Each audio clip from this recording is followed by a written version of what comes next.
Hello, my name is Marcos Munoa, and today I will be presenting my research on malware, ransomware, and the deep web. On the deep web, there are quite a few illicit activities that happen on a daily basis. Some of these activities include the sale of a variety of goods and services, such as human trafficking and hitman services. Possibly the most dangerous thing that comes from the deep web is malware. Malware is a dangerous computer program that infects a computer and has varying effects depending on the program.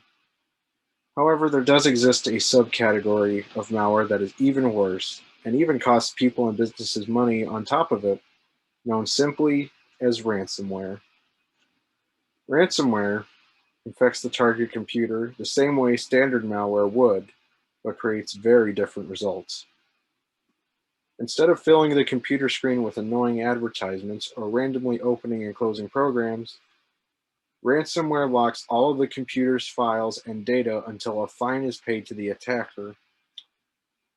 The amounts commanded by the attackers are usually outrageous, usually within the $1,000 plus range. Some of the victims of ransomware choose to pay the ransom just to retrieve their files from the attacker, but by then the damage is already done. The attacker could just as easily lock their files again and make more money, and take more of their money. On top of that, victims who choose to stand their ground and not pay the money, as expected, lose their files and have a computer that is compromised until they delete everything and start from scratch. The purpose of this research was to ascertain people's perceptions of malware, ransomware, and the deep web. For this study, 13 anonymous participants filled in a survey asking 16 yes or no questions about malware, ransomware, the deep web, and their prior experiences with these concepts. SurveyMonkey was used to distribute the survey out to the participants.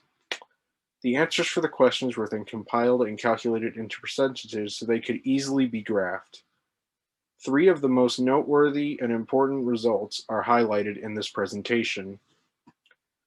According to Figure 1, when the participants were asked if they were familiar with the concept of malware, over 60% answered yes, while the other roughly 30% answered no. Interestingly, the results for the question about ransomware, shown in Figure 2, are the complete opposite. Roughly 30% answered yes, while over 60% answered no. Lastly, when asked if any of the participants have been on the deep web before, only around 8% of the participants had actually been on the deep web, while the other 92% have not. Based on the results gathered from this research, people are more likely to be attacked by ransomware than malware. These results also help to show that most people are unaware of the deep web and what is in it. Additionally, some of the participants knew methods to protect themselves online so they could prevent these kinds of attacks from happening to them. Admittedly, there were numerous shortcomings during the research of this topic.